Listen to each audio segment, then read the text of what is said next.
የደብዳቤ ጽፋለች ደብዳቤ ለሀገረ ስብከቱ ግጥም አድርጋ ደብዳቤ ጽፋለች ዮርዳኖስ ማለት ሰኒ ካንተክሳ 2019 አመልካች ዘማሪት ዮርዳኖስ ደረጀ ለዋሽንግተንና ዲሲ አካባቢው ሀገረ ስብከት ሊቀ ጳጳስ ለቅዱስ ሲኖዶስ አባል ለብፁዕ አቡነ ፋኑኤል ብፁዕ አባታችን በቅድሚያ አባታዊ ቡራኬው ይድረሰኝ ዘንድ በትትና እየለመንኩ የልጅነት የከበረ ሰላምታዬን በትትና ላቀርብ ወዳለሁ። ብፁዕ አባታችን መቼም በዚህ ሰሞን በየሶሻል ሚዲያው ላይ በከፍተኛ ሁኔታ ተሰራይቶ በአንድ ካህን ተደፍራ ስለተጣለች የወለደችው ልጅ ስለተከዳባት ልጅነቷን ስለተነጠቀች ከዚያም ለአገልግሎት ወጣ በ16 ዓመቷ ክብሯን ስለተነጠቀች የመንፈስ ልጆ በአንድም ሆነ በሌላ ሰምተው ይሆናል ብዬ አምናለሁ። ይሁንና ይህን ደብዳቤ ለታሪክም ለፍትም ለብፁዕነቱ ማቅረብ እንዳለብኝ በማመኔ አቤቱታዬን ከእግሮ ስር ተደፍቼ በእንባ አቀርብልዎታለሁ። አባቴ ሆይ በሀገረ ስብከቱ እያገለገለ የሚገኝ ቀሲስ ደበበ እስጢፋኖስ በሚባል አገልጋይ የደረሰብኝን የግፍ በተሰበረ ልብ ሆኜ ወደ ብፁዕነቱ እንዳደርስ ሁኔታዎች ግድ ብለውኛል። ይህ ሰው ግፉን ከፈጸመብኝ 15 ዓመታት ቢያልፉም ህመሙ ግን ዛሬም ለኔ የየቀኑ ሰቆቃዬ ነው። አባቴ ሆይ ምንም እንኳን በአንዳንድ ወንድሞች ምክንያት ወሬው ቢሰማም ይህ ሁሉ ዓመት በራሴ አንደበት ሚስጥሩን አደባባይ ሳላወጣ በሽማግሌ በካህናት በሚወዳቸውም በሚፈራቸውም ሰዎች በኩል ቢያንስ ልጁን እንዲረዳ አባትነቱን እንዲቀበል ብለምን ባስለምንም ልቡን በትዕቢት አደነደነብኝ። አደባባይ የወጣሁት የሱን ልጅ ይዤ ሲርበኝ የማደርገው ሳጣ ሲደክመኝ መረገጤ ሲያንገበግበኝ በካህናቱ በኩል የሚማልደኝ ባጣ ተስፋ ቆርጬ ነው። ለአገልግሎት ተጠርቼ በመንገድ የመኪና አደጋ ገጥሞኝ ከተሳፋሪው ሁሉ አልቆ ለተአምር እኔ ብቻ በተረፍኩበት በአደጋው በደቀቀው የልጅነት ሰውነቴና ድካሜ ሌሊት ላይ በትራስ አፍኖ አስገድዶ ከደፈረኝ በኋላ አዋርዶኝ ጭራሽ በተክሊል አግብቶ እንደገና ቤተክርስቲያንን ደፈራት። በዚህም ሳያበቃ ቅስና ተቀብሎ በታቦቱ ፊት ቆሞ ስጋው ደሙን እየፈተተ በእግዚአብሔር ላይ ያላግጣል። አባቴ ሆይ ለብቻ የተሸከምኩትን የልጅነት ህመሜ ዛሬ የመላው ኦርቶዶክሳውያን ህመም ሆኗል። የመከራ ልጄ የእናቱ ህመምና መቅዳት ሳያበቃው አባቱን የመፈለግ ስቃይ ላይ ወደቀብኝ። ምን ልመልስለት? አባ ይፍረዱኝ። ይህ ሰው ሌሎች እህቶችንም እየደጋገመ መስበሩን ከገጠሪቱ ኢትዮጵያ እስከ ሀገረ ስብከቱ አሜሪካ ብዙ መረጃ ቢደርሰኝም ገሚሱ ሚዲያ ላይ ቢሰራጭም ዛሬም ከልቡ ድንዳኔ ንቅንቅ ለማለት በፍጹም ፈቃደኛ አይደለም። አባ ቡራኬው አይለኝና በአሜሪካም በኢትዮጵያም ያሉ በርካታ የህግ አማካሪዎች ሊረዱኝ ቢለፉም አስቀድሜ የእርሶንና የሀገረ ስብከቱን እገዛና ምላሽ ለመስማት ወደድኩ። ዛሬ እኔ ብተው እንኳን የዚህን ሰው ግፍ የማይተው ምዕመናንን በቅናተ ቤተክርስቲያን የማይተው ምዕመናን በቅናተ ቤተክርስቲያን ቆመዋል።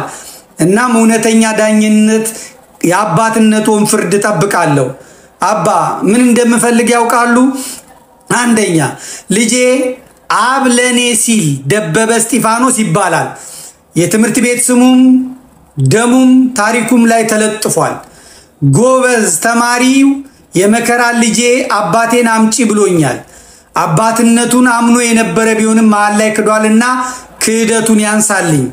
ሁለተኛ አላምንም ካለ የዲኤንኤ ለመስጠት ዝግጁ ነኝና ከህግ በፊት በብፁዕነቱ ምክር ይሁን ተግሳጽ ለምርመራው ፍቃደኛ እንዲሆንልኝ ይታዘዝልኝ። ሶስተኛ የተደፈረችውን ቤተክርስቲያን ያዋረደው ክብረ ክህነት በቀኖና ቤተክርስቲያን መሰረት ፍርድ ይስጡልኝ።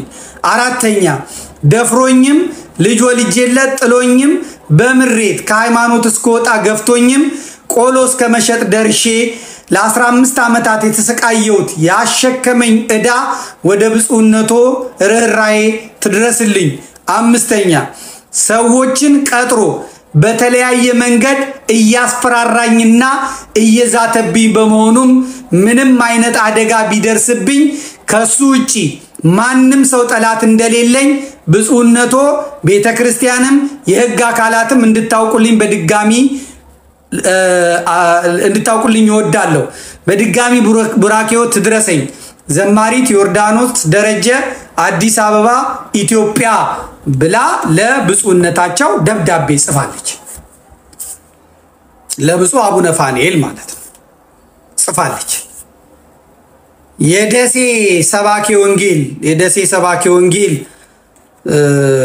ስሙን ዘንግቼዋለሁ ደውሎ ዝቶባታል። የደሴ ተወላጅ የሆነ ዝቶባታል። ሌሎችም አሉ ዝቶባታል። ይትክላል አልወለዱም ደፋሪዎች ናቸው። ሴት በሽ ነው እኮ ነው የሚሉት የኢትዮጵያ ኦርቶዶክስ ሰባኪ ኮንክ ዘማሪ ነው ሴት በሽ ነው ነፍ ነው በነፃ ነው እኮ ነው የሚሉት። ሴቶችም የዚህን ያህል ርካሽ መሆን የለባችሁም። ርካሽ መሆን የለበይ የማንም ገበሬ ገጠሬ ነጭ ለብሶ ምን ለብሶ ዛውደ ምረት ላይ ስለቆምና ስለቀለለ እንዴት ርካሽ ትሆናላችሁ? ለአይና ታከተን እኮ ነው የሚሉት። በዚህ ዝም በዚህ ነፍናቸው እኮ ነው የሚሉት። ወራዳነት እኮ ነው የተያዘው። በጣም ግልሙትና እኮ ነው የተያዘው። እንዴት ርካሽ ትሆናላችሁ? እንዴት መለመን አለበት? እግሩ እስኪቀጥን መለመን አለበት። ሽማግሌ መላክ አለበት። በስነ ስርዓት መሄድ አለበት። እንዴት ሄሎ ነይ እስቲ ፈልግሻለሁ እዚህ ነኝ ያለሁት እንዴት ምን አይነት ግልሙትና ነው? ምን አይነት አጋንንት ነው? ምን አይነት ሰይጣን ነው? ምን አይነት ርኩሰት ነው? መቆም አለበት። መቆም አለበት። ውድ ናችሁ እናንተ። በእመቤታችን በኩል ቅድስናን ያመጣችሁ ናችሁ። በሔዋን በኩል ውድቀት ቢመጣ በእመቤታችን በኩል እኮ እናንተ ክብር ያመጣችሁ ገነት መንግስተ ሰማያትን መልሳችሁ ያመጣችሁልን። ሴት ማለት እኮ ውድ ናት፣ ክብርት ናት፣ ልዕልት ናት። እንዴት ማንም ሰገጤ ይጫወትበታል? ጫማውን ካልሲውን እንኳን የማያጥብ ጎታታ እዛ ላይ ወጥቶ ማይክ ይዞ ስለደነፋ እንዴት እካኩን ያራግፍባችኋል? እንዴት ይሄን የተቀደሰ ገላ የህዝብ ሽንት ቤት እንዴት ታረጉታላችሁ? እንዴት ማንም ይጫወትባችኋል? ይሄን የምናገረው እንዲሰማችሁ፣ ይሄን የምናገረው እንዲሰማችሁ። ዮርዳኖስ ጋር ስንመጣ ዮርዳኖስ ላይ ብዙዎቻችሁ ብዙ ሰዎች ሲከሷታ ያለው እንደዚህ ምናምን እንደዚህ ሆና ሲሉ እሰማለሁ። በተለይ ሴቶቹ ኮሜንቶቹን ነው ማነበው። በቀደም የሰጠችው ኢንተርቪው ላይ ከዛ በኋላ የሰጠችው ኢንተርቪው ላይ ወንዶች አላየሁም። በጣም ወንዶች ያየሁት ወንዶች ሆነው ቤተክርስቲያንን ለመስደብ የመጡ መናፍቃንን ያየሁት። መናፍቃን ሆነው በዚህ ምክንያት ቤተክርስቲያንን ለመስደብ የመጡ ሰዎችን ነው ያየሁት። ሴቶቹ ግን ወለተ ማርያም አስካለ ማርያም የሚባሉት የሚያቅለሸልሽ ነውር ነው የሚያደርጉት። አሁን በዚህ ሰዓት መውጣት ምን አስፈለጋት የሚል አለ። ልጁ አባቱን የማወቅ መብት እሷ እናት ናት። ጭቅጨቃ በዛባት። የምትጠይቃቸው በሙሉ ዘጉባት። ፋንትሽንም ጠይቃለች። በዲኤንኤ ክሰሽና ነው ያለቻት። ጠይቄዋለሁ አናግሬዋለሁ ምናምን ትላለች። ልጄ አባቴን አለ። ምን አይነት ጭካኔ ነው? መሳሳት ማንም ይሳሳታል። ሁላችንም ነውረኞች ነን። ሁላችንም ስተናል። ሁላችንም ወድቀናል። የንስሐ አባት የያዝነው ኃጢአተኛ ስለሆነ ነው። በደለኛ ስለ ኃጢአት አይደለም አሁን እየተወራ ያለው። ስለ ሌላ ነገር አይደለም እየተወራ ያለው። ስለ ህይወት ነው እየተነገረ ያለው። ስለ እንዴት ብዬ ልንገር? የልጁም ህሊና እኮ መታከም አለበት። እቺ በህፃንነቷ ይሄ ነገር የደረሰባት ይሄንን የመጣ ይምጣ ብላ የፈረደ ይፍረድብኝ ብላ የሆነ ይሁን ብላ አደባባይ መውጣት እስቲ አስባችሁታል? ቤተሰብ አላት እኮ ወንድም አላት፣ እናት አላት፣ ልጆች አሏት፣ ህይወት አላት እኮ። ዝም ብላ አይደለችም። ራበኛ አለች፣ ጠማኛ አለች። ማድረግ የምችለውን አደረኩ። ከኔ በላይ ሲሆን ግን ምን ላድርግ? እሷን ይዤ አንድ ባለ ሀብት አለ ጠይቄው እኔ እንደውሎ ሲያናግረኝ ካናገርከኝ አይቀር ብዬ እባክህን እንዲህ ተርባለች እቺ ልጅ ከፕሮቴስታንት አሁን አምልጣ መጣለች፣ በእዳም ይዘዋታል፣ እንዲህ ካላረክሽ እንደዚህ ካልተመለሽ እንዲህ እናረጋሻለን ብላ እባክህ እርዳት ብየዋለሁ። አንድም ሰው ፈቃደኛ አይደለም። ስትሞቱና ታማችሁ ለሞት ስታጣጣሩ ነው እርዳታም የሚደረግላችሁ እንጂ በህይወት እያላችሁ ሊረዳችሁ የሚፈልግ የለም። የቀብር ጊዜውን የኢትዮጵያ ቀብር የሚያምረው ማን ነው? አርቲስቱ እንኳን ታሞ እርዳታ በሚፈልግበት ጊዜ ጸጥ ብሎ ከርሞ ከዛ ኮሚቴ ይቋቋማል። ኮሚቴው ምንድነው? መሞቱ የሚረጋገጥ ከሆነ ከዛ የእርዳታ አሰባሳቢ ይባላል። ያንኑ ብር ለመቀራመት ያንኑ ብር ለመብላት ጨካኝ እኮ እንደኛ የለም በእውነት። አንዱም ኦርቶዶክሳዊ አይወክልም ተሳዳቢ። ስለዚህ ከሚሳደቡት መካከል ቅድም እንዳሳየዋችሁ ኤርሚያስ አበበ ኦርቶዶክስን አያውቃትም፣ ሳያውቃት ነው የሄደው። ግን ካህናቶችን ያውቃቸዋል። የሚያውቀው ቄስ አለ፣ የሚያውቀው ጳጳስ አለ፣ የሚያውቀው ዲያቆን አለ፣ የሚያውቀው የክህነት ልብሶች አሉ፣ የሚያውቀው ቤተክርስቲያን ሰላም ለኪ ስትባል ከሩቅ አይቷል። የሚያውቃቸው ነገሮች አሉ። ግን ቤተክርስቲያንን ግን አያውቃትም። ቤተክርስቲያን ማለት ክርስቶስ ኢየሱስን አያውቀው። እውነተኛው የሆነውን የኦርቶዶክስን አስተምህሮ ፈጽሞ አያውቅም። ኤርሚያስ አበበ ልክ እንደዚሁ ቅድምም ብያለሁ። ክርስቶስ ኢየሱስ ሁለት ልደት አለ። አንድ ቀንም ድንግል ማርያምን ከኢየሱስ ጋር እኩል አርጋ አታውቅም ቤተክርስቲያን። አንድ ቀን እኩልም ሊሆን አይችልም። ክርስቶስ ኢየሱስ ምን ስላለው? ሁለት ልደት ስላለው። ቅድመ ዓለም ካለ እናት የተወለደ ከአባቱ የተወለደ እግዚአብሔር ወልድ ነው እሱ። ድህረ ዓለም ላይ ደግሞ ካለ አባት ከእናቱ የተወለደ። ስለዚህ ልጇ ነው እንጂ አምላኳ እናቱ አይደለችም። አምላኩ እኩልም አይደለም ስልጣናቸው። እናት ናት እንጂ አምላክ አይደለች። ወላዲተ ቃል ናት እንጂ እሷ ቃል አይደለችም። ቃሉ ልጁ ኢየሱስ። ይህንን ነው ቤተክርስቲያን የምታስተምር።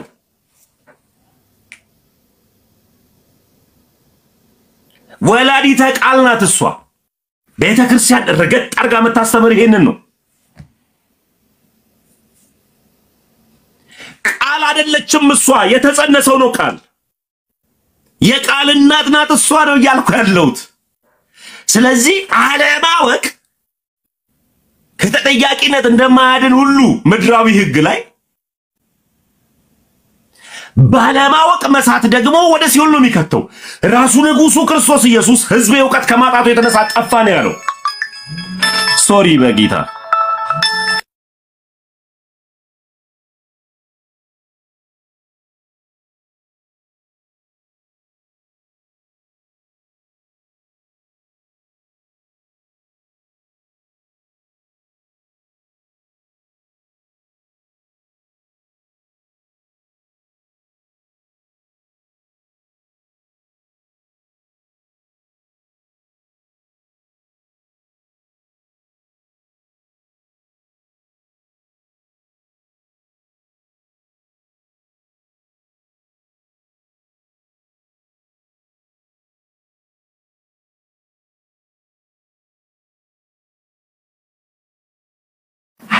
ይቅርታ ወንድሜ ስለደወለ ነው የወንድሜን ድምጽ። ለዚህም ነው አንድ ቀንም ቤተክርስቲያን ቅድስት ድንግል ማርያምን የክርስቶስ ቦታ ተሰጥታ አታውቅም። ስለዚህ ተሳዳቢዎች ኦርቶዶክስን አይወክሉም፣ ወክለውም የማያውቁ ስድብ ኃጢአት ስለሆነ ስድብ ምን ስለሆነ ኃጢአት ስለሆነ ለዚህም ነው አሁን ወደ ሴቷ አጥማቂና ወደ ሴቷ ረጋሚ እንመጣበታለን።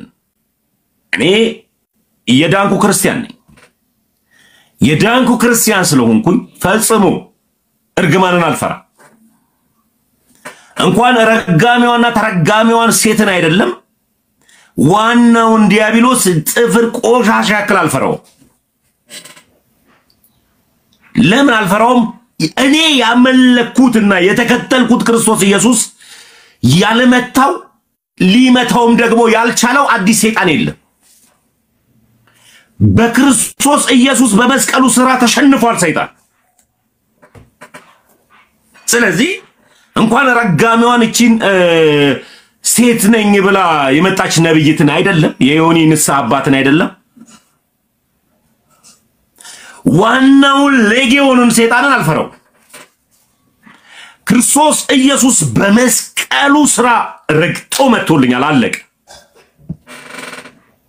እምፈራው ሰይጣን የለኝም። ስለዚህ ሄደሽ የምታስፈራሪውን ታስፈራሪያለሽ።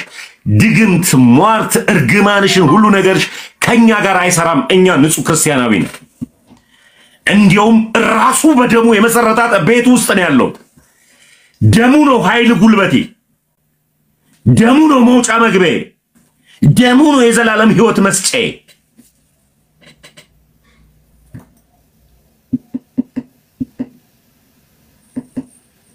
ይሰማል አሉዶች ሚውት ነው የሚል ነገር ሰማው።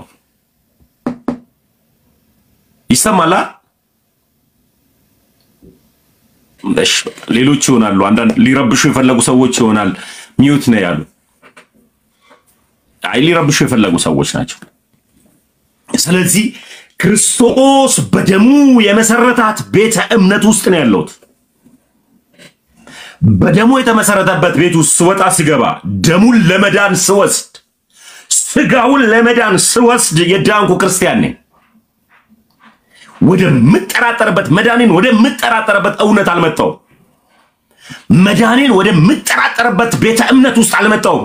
ልድን እችላለሁ ወይ ነገር አገባኝ ወደ ምልበት አይደለም የመጣሁት፣ ወደ ምድንበት ነው። ክርስትና ሂደታዊ ስለሆነ ደግሞ ነገም ሌላ ቀን ነው፣ ነገም ሌላ ቀን ነው፣ ነገም ሌላ ቀን ነው። ክርስትና ይኖራል እንጂ አይወራም። እየኖርኩ መዳኔን እያረጋገጥኩ ነው የሚሄደው። ክርስትና ሂደታዊ ስለሆነ ነው የምነግርህ ወዳጄ። ዛሬ ድኛለሁ ብዬ ነገ ወንድ አግብቼ መኖር አይደለም። ዛሬ ድኛለሁ ብዬ ነገ እንደፈለኩ የፈለኩትን ሰው እየዘለፍኩ እየተሳደብኩ መሄድ አይደለም። ድኛለሁ፣ የዳንኩበት ሃይማኖት ውስጥ ነው ያለሁት። ግን ነገም እየተወለደ የሚሄድ ቀን ስለሆነ በክርስትና በእውነት እየጸናው መቀጠል ነኝ። ኃጢአት ብሰራ እንኳን ይቅር ባይ አምላክ ያለኝ ነኝ። በወደቅ የሚያነሳኝ፣ ባዘን የሚያጽናናኝ፣ ባለቅስ እንባዬን የሚያብስ እውነተኛ ወዳጅ ጋር ነው የመጣሁት። ክርስቶስ ይባላል እሱ። ኢየሱስ በሙላት የሚሰበክበት፣ ኢየሱስ በስልጣን ወደሚነገርበት ወደ እውነተኛው ሃይማኖት ነው የመጣሁት። አንዱ እንኳን የማይራገምበት፣ ርጋሜ የሌለበት። ስለዚህ ሴት አጥማቂ ያለ ወይ ከዛ በኋላ ወደ እርግማኗ እንሄዳለን።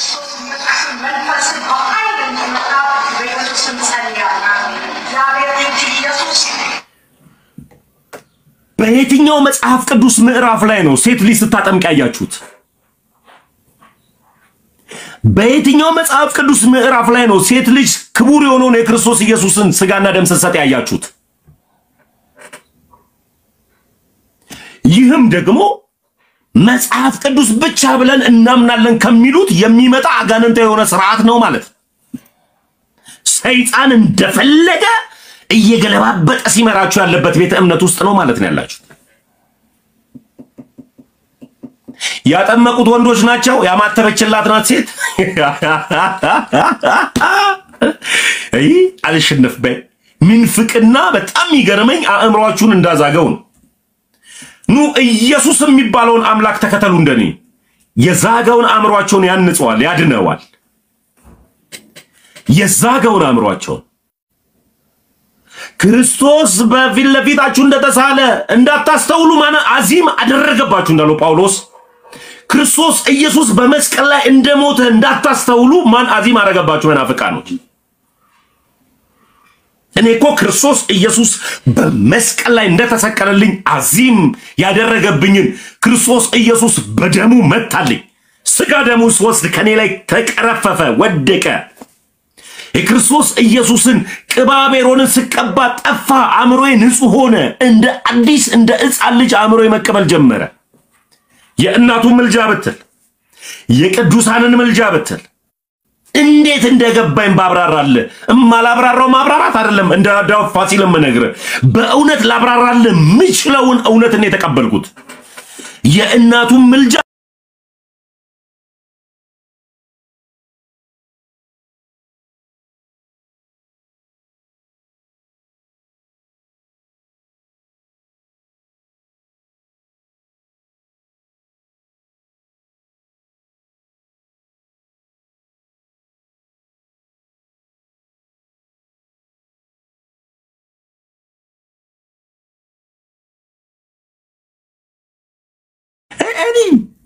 እኔ አንዱ ተራው ተመስገን አከበርኳት ከክብሩ አትወርድም።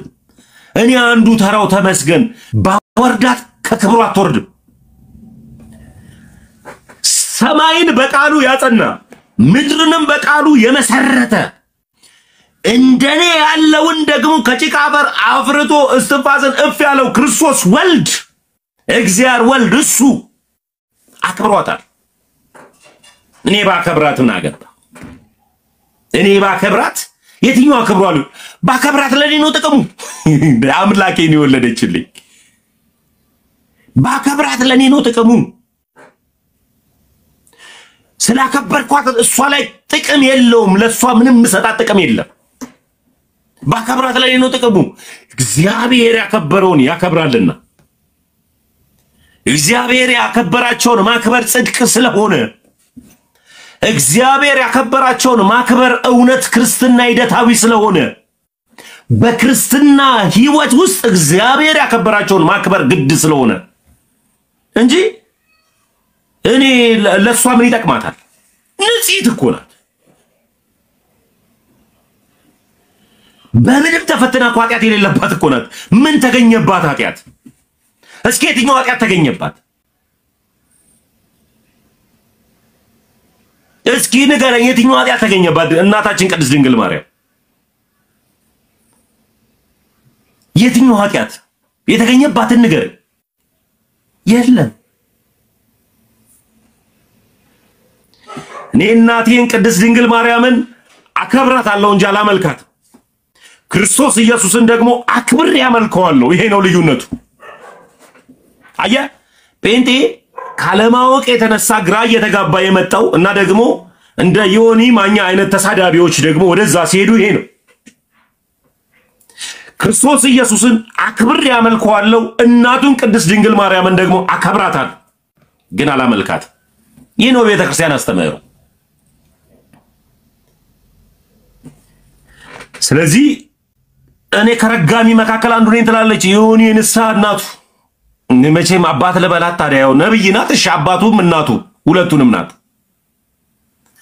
ነብይ ብርቱካን ናት፣ እሱን ያጠመቀች ናት። እሺ ሁለቱም ሊኖራት ይችላል፣ አላቅም። በመጽሐፍ ቅዱስ ሴት እንዳጠመቀች እናቱም አባቱም የንስሐ አባቱም እናቱም ናት። እሺ የንስሐ እናቱም አባቱም እንየው። ለምትሳደቡ ሰዎች የእርግማን ቃል ያወጣባቸዋል። አርፋችሁ ቁጭ በሉ። እግዚአብሔር አምላክ በቤታችሁ በሽታ ነው የሚልክብህ። አንዳንድ ጊዜ ቃል ያወጣለሁ ወይ ደግሞ እንደዚህ ሆናለሁ ብያለሁ። እኔ በጣም እርግም ከሚባሉት አገልጋዮች ውስጥ አንዷ ነኝ። እርግም ከሚባሉት አገልጋዮች ውስጥ አንዷ ነኝ ያለች ሆይ ከሚራገሙት ሰዎች መካከል አንዷ ነኝ።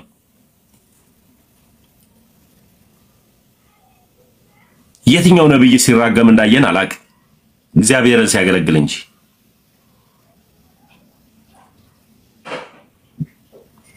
በቤት በሽታ መጣ። እስኪ አንቺ አምጪ። እኔን የሚጠብቀኝ አይተኛ ማንቀላፋማ። እኔን የሚጠብቀኝ አይተኛ ማንቀላፋም። የእንዳንቺ አይነቱ ቃላት እኔ ላይ 0.5 እንኳን አንቺ አይደለሽም ሌጊዮን እንደዚህ ከነጭፍራው መጥቶ ቢሰፍር ቢንጫጫ እኔ ላይ 0.5 ሳንቲም ነገር አይው። ለምን ቢባል ያመንኩትን አውቃለሁ። ያመንኩት ክርስቶስ ኢየሱስ ይባላል፣ እውነተኛው አምላክ። በሐሰት የሚመለከው አይደለም፣ በእውነት የሚመለከው ኢየሱስን ነው አምላክ ያደረኩት። ደሙ መድኃኒት የሆነ ስጋው መድኃኒት የሆነ ስሙ ለአጋንንት ማስፈራሪያ የሆነ ድንቅን ኢየሱስን ነው ያመለኩት።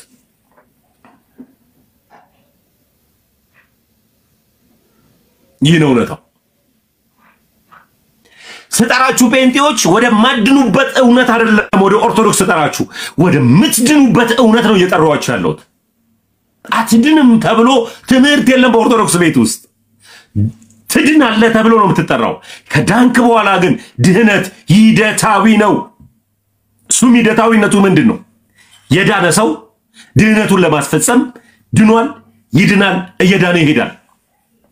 ህይወት ስለሚቀጥል ነገን ስለሚወልድ ዛሬ ድኛለሁና በዘሙትም ችግር የለብኝም ምንም አይመጣም የምትልበት አይደለም። እንደገና በንስሐ ትመለሳለህ። እንደገና በንስሐ ድህነታችን ሂደታዊ ነው፣ እንደ ጴንጤ ቤት አይደለም።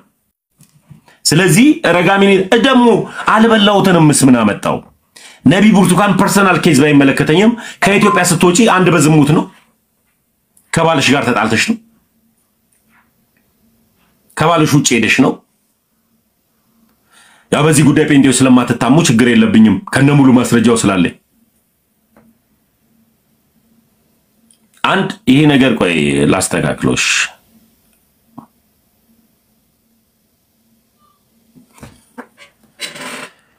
እሺ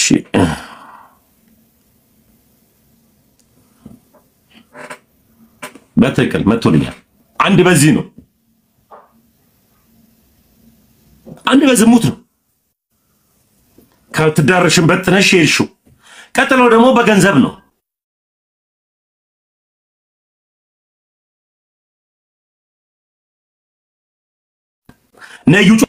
ነዩ ጩፋ ጫው ጀመሩች። ስለዚህ አሜሪካን ቢሄድ የተሻለ ነገር እንሰራለሁ ብለሽ አሁን ያለሽበት ቸርች የሼር ነው ያንቺ አይደለም። በሌላ ሰው ላይሰንስ አብረሽ የሼር ነው የምታገለግዪው። እዛ ውስጥ ገንዘብ ፍለጋ ነው የመጣሽው፣ ሌላ ምንም አይደለም። ስለዚህ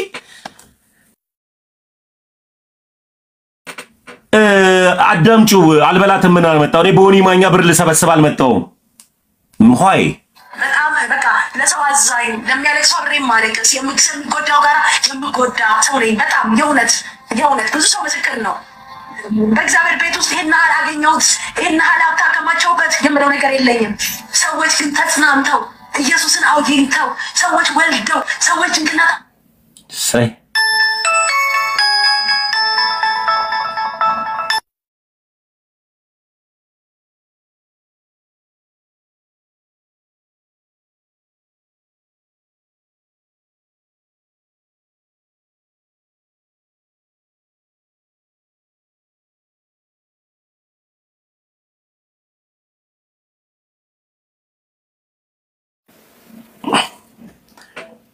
ይቅርታ፣ በጣም ይቅርታ ጠይቃለሁ። ልደት ማንሳት ስለነበረብኝ ነው።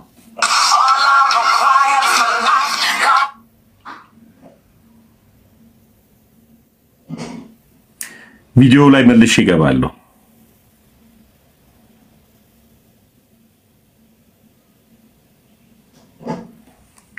ምናልባት ለምትሳደቡ ሰዎች የእርግማን ቃል ባቸው አላፋችሁ ቁጭ በሉ። እግዚአብሔር አምላክ በቤታችሁ በሽታ ነው የሚልክብህ። አንዳንድ ጊዜ ቃል አወጣለሁ ደግሞ እንደዚህ ሆናለሁ ብያለሁ። እኔ በጣም እርግብ ከሚባሉት አገልጋዮች ውስጥ አንዷ ነኝ። በጣም በቃ ለሰው አዛኝ ለሚያለቅሰው አብሬ ማለቅስ የሚጎዳው ጋር የምጎዳ ሰው ነኝ። በጣም የእውነት ብዙ ሰው ምስክር ነው። በእግዚአብሔር ቤት ውስጥ ይሄን ያህል አገኘሁት፣ ይሄን ያህል ሀብት አከማቸውበት የምለው ነገር የለኝም። ሰዎች ግን ተጽናንተው ኢየሱስን አውግኝተው ሰዎች ወልደው ሰዎች ድንቅና ተአምራት ሆኖላቸው ሳይ ነው የኔ በረከት ይሄ ነው ወገኖቼ። እና በዚህ ዘመን ውስጥ እኔ አልኩኝ ዮኒ መጥቶ እዚህ በሚጠመቅበት ሰዓት በሱ ስም ገንዘብ ልሰበስብ በጌታ በኢየሱስ ስም አልበላም። ምን አመጣው እናትዬ? አልበላም። ምን አመጣው?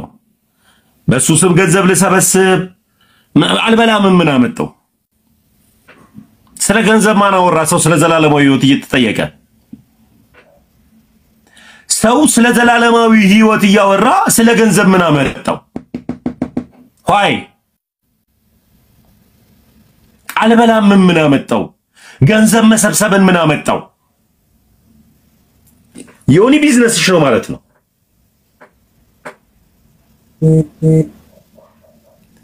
ዮኒ ማኛ ቢዝነስሽ ነው ማለት ነው። ዲስ ሚንስ ለሁለት ሼር እናድርግ ተባብላችሁ ነው ለሚባል እሱ በክፍያ እንደሚሳደብ አውቃለሁ። እከሌን ስደብልኝ ይሄንን ብር ሰጣለሁ ቢባል ሙልጭ አድርጎ የሚሳደብ ሰው ነው። አልበላም። ምን አመጣው? ገንዘብ እዚህ ጋር ምን አገባው? ጅራፍ ራሱ ገርፎ ራሱ ይጮሃል አሉ። በገዛችሽ አመጣሽው ሐሳቡ።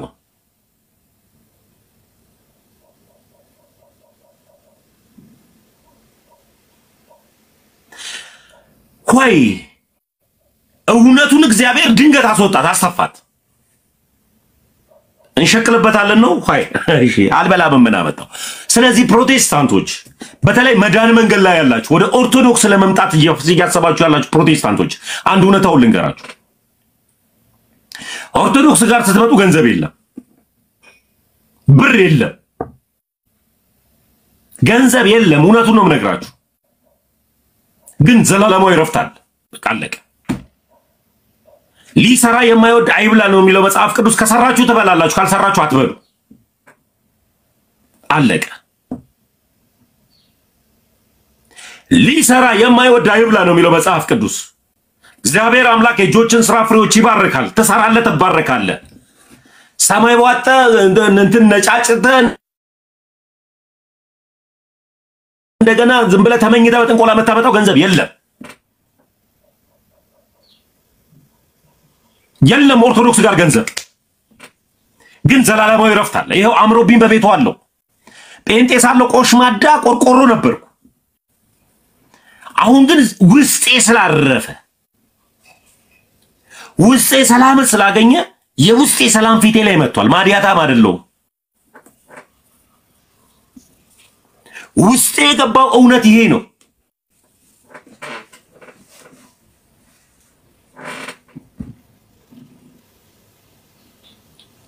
ውስጤ የገባው እውነት እንደዚህ አበባ ያስመስላል ሌላ ምንም አልበላም ምን አመጣው ስለምን ገንዘብ ነው መታወሪው ነብይታችን የምጎዳ ሰው ነኝ በጣም የእውነት ብዙ ሰው ምስክር ነው በእግዚአብሔር ቤት ውስጥ ይሄን አገኘሁት ይሄን ሀላታ ከማቸውበት የምለው ነገር የለኝም ሰዎች ግን ተጽናንተው ኢየሱስን አውይንተው ሰዎች ወልደው ሰዎች እንክናት አምራት ሆኖላቸው ሳይ ነው የኔ በረከት ይሄ ነው ወገኖቼ እና በዚህ ዘመን ውስጥ እኔ አልኩኝ ዮኒ መጥቶ እዚህ በሚጠመቅበት ሰዓት በሱስም ገንዘብ ልሰበስብ በጌታ በኢየሱስም ለዘላለም አይሰብሰብ ኢጂች I don't care ተሰበሰበ አልተሰበሰበ ዋናው ጉዳይ እዚህ ጋር በሱስም ገንዘብ ልሰበስብ በጌታ በኢየሱስም አይሰብሰብ ተፈጽሞ አልሰበሰብም ከዛ በኋላ ራሷን ስታማ ምን አደረገች ወይም ስትመታው ምን አደረገች አይ ዶንት ኬር ግን አለች እኔ ምንም አይመለከተኝም ግን ቢሰበሰብ ባይሰበሰብ ሃው ሆድም ለመብል ነው መብልም ለሆድ ነው የተፈጠረው ስለዚህ ሃይማኖታቸው የሆድ አምላክና የሆድ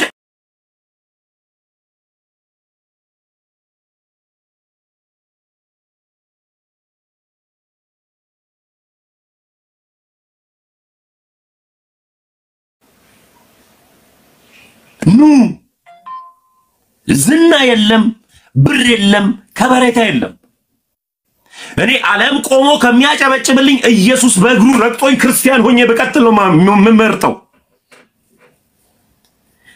ዓለም አጨብጭቦልኝ የዓለም ዝና ከበሬታ ከሚሰጠኝ ቤተክርስቲያን ላይ እንደዚህ ያከኩኝ ብኖር ነው መመርጠው ኦርቶዶክስ ሆኜ እየሰበኩ ያለሁት እውነተኛውና ቀጥተኛውን ሃይማኖት መዳኛውን ነው እየነገርኩ ያለሁት አዎ ሃይማኖት ሰባኪ ነኝ የሃይማኖት ሰባኪ ነኝ አዎ ሃይማኖት ከእምነት አይነጣጠልም አዎ የገባልኝንና የበራልኝን እውነት እነግርሃለሁ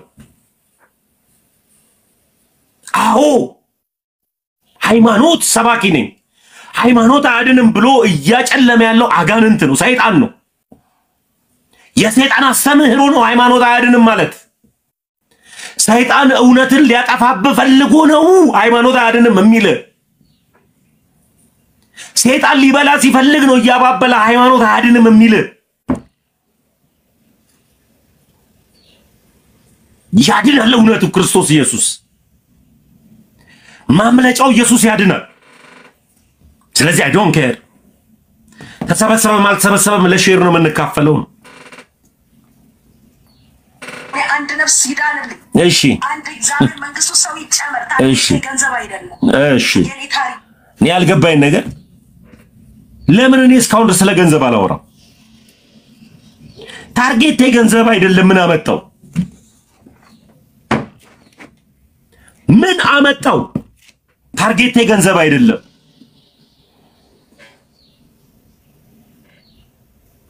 ምን አመጣው?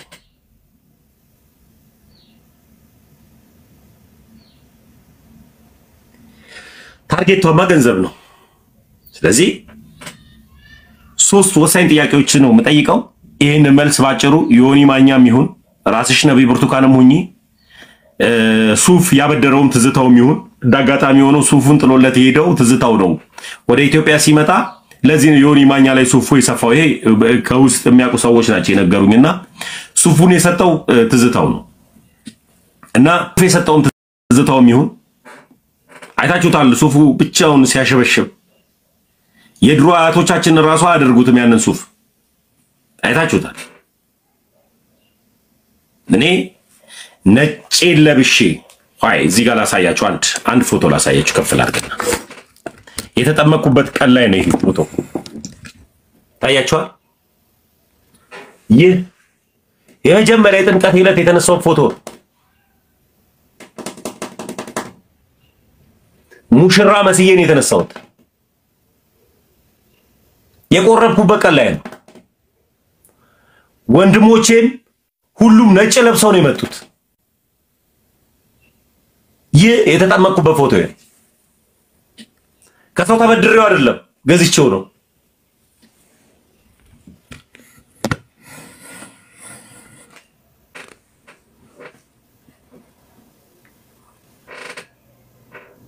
በላችሁ ፈልጌ ነው።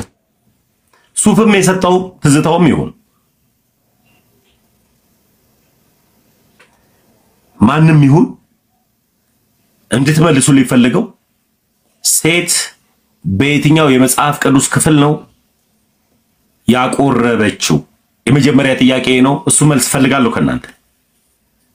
ቀጥሎ ሴት በየትኛው የመጽሐፍ ክፍል ነው ያጠመቀችው? እሱ መልስ ፈልጋለሁ። ቀጥሎ ደግሞ ሴት ልጅ በየትኛው የመጽሐፍ ክፍል ነው ነብይ ሆነችው? ይሄንን መልስ ከናንተ ፈልጋለሁ። እስካሁን ድረስ አብራችሁኝ ስለነበራችሁ በጣም ነው የማመሰግነው። ማታ ፕሮቴስታንት ላይ አሪፍ ርዕስ አለኝ። ለምን ትጠመቃላችሁ? ስለምን ስጋና ደምን ትወስዳላችሁ የሚል ነው ርዕሴ። ያድናል አያድንም አይደለም ጥያቄው። በዚህ ጉዳይ ላይ ተዘጋጁልኝ። ጴንጤዎች ስለምን ትጠመቃላችሁ? ስለምን ስጋና ደሙን ትወስዳላችሁ የሚል ጥያቄ አለኝ። ጴንጤዎችን ገስት ላይ ያስገባው እንወያያለን። ሰላም ዋሉልኝ። ተባረኩልኝ።